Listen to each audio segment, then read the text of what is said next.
মহুয়া মৈত্রের জরুরি শুনানির আর্জি গুরুত্ব দিল না সুপ্রিম কোর্ট। রাতের অন্ধকারে নিজের লোকসভা কেন্দ্রেও কৃষ্ণনগর সার্কিট হাউস থেকে বেরিয়ে যাওয়ার নোটিশ, সেই ঘটনাকে কেন্দ্র করে এবার সুপ্রিম কোর্টের দ্বারস্থ তৃণমূল সাংসদ মহুয়া মৈত্র।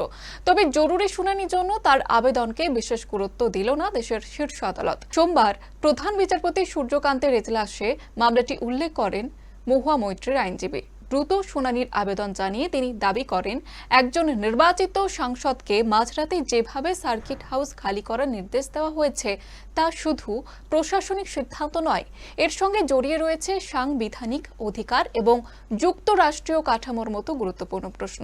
কিন্তু এই আবেদনে প্রধান বিচারপতি সূর্যকান্তের বেঞ্চের প্রতিক্রিয়া স্পষ্ট ছিল। তিনি বলেন, আমরা এই আবেদন গুরুত্ব দিচ্ছি না। এরপরে গোটা ঘটনাকে ঘিরে নতুন করে রাজনৈতিক এবং প্রশাসনিক বিতর্ক শুরু হয়েছে।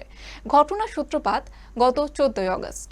কৃষ্ণনগর সার্কিট হাউসে ছিলেন তৃণমূল সাংসদ মহুয়া মৈত্র। তার অভিযোগ, গভীর রাতে জেলা প্রশাসনের পক্ষ থেকে তাকে ঘর খালি করার নির্দেশ দেওয়া হয়েছিল। শুধু তাই নয়, হাইকোর্টের তরফে সুরক্ষা নির্দেশ থাকা সত্ত্বেও পুলিশ এবং প্রশাসনের শীর্ষ কর্তারা তাকে মাঝরাতে হেনস্থা করেন বলে অভিযোগ।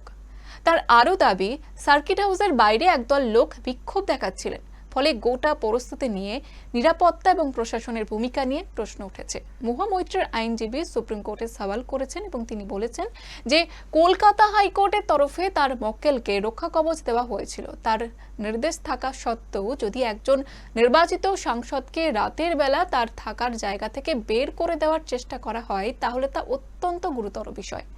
আইনজীবীর বক্তব্য, এই ঘটনা একজন ব্যক্তির সাংবিধানিক অধিকারে হস্তক্ষেপের অভিযোগে শুধু নয়, এর সঙ্গে যুক্ত রয়েছে দেশের যুক্তরাষ্ট্রীয় কাঠামোর প্রশ্ন। কারণ একজন নির্বাচিত সাংসদের সঙ্গে প্রশাসনের আচরণ কতটা আইনসঙ্গত ছিল সেই বিষয়টি খতিয়ে দেখা জরুরি। এই কারণেই গোটা ঘটনা নিরপেক্ষ তদন্তের দাবিও জানানো হয়েছে। মহুয়া মৈত্রের পক্ষে বক্তব্য যে তিনি একজন নির্বাচিত সাংসদ।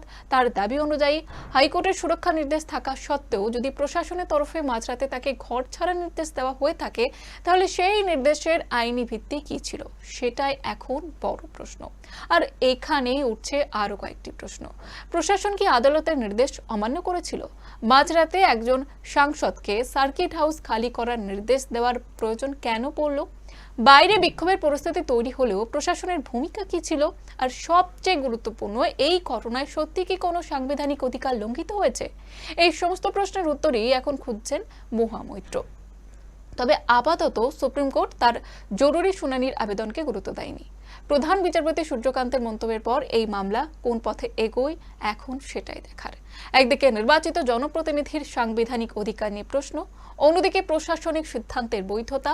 কৃষ্ণনগর সার্কিট হাউসের এই ঘটনাকে ঘিরে তাই রাজনৈতিক বিতর্কের পাশাপাশি আইনি প্রশ্ন ক্রমশ বড় হচ্ছে। শেষ পর্যন্ত আদালতে এই অভিযোগের কি পরিণতি হয়, প্রশাসনের ভূমিকা নিয়ে কোনো তদন্ত হয় কিনা, আর মহুয়া মৈত্রের অভিযোগ কতটা সত্য প্রমাণিত হয়, সেদিকে এখন নজর রাজনৈতিক মহল থেকে শুরু করে সাধারণ মানুষের।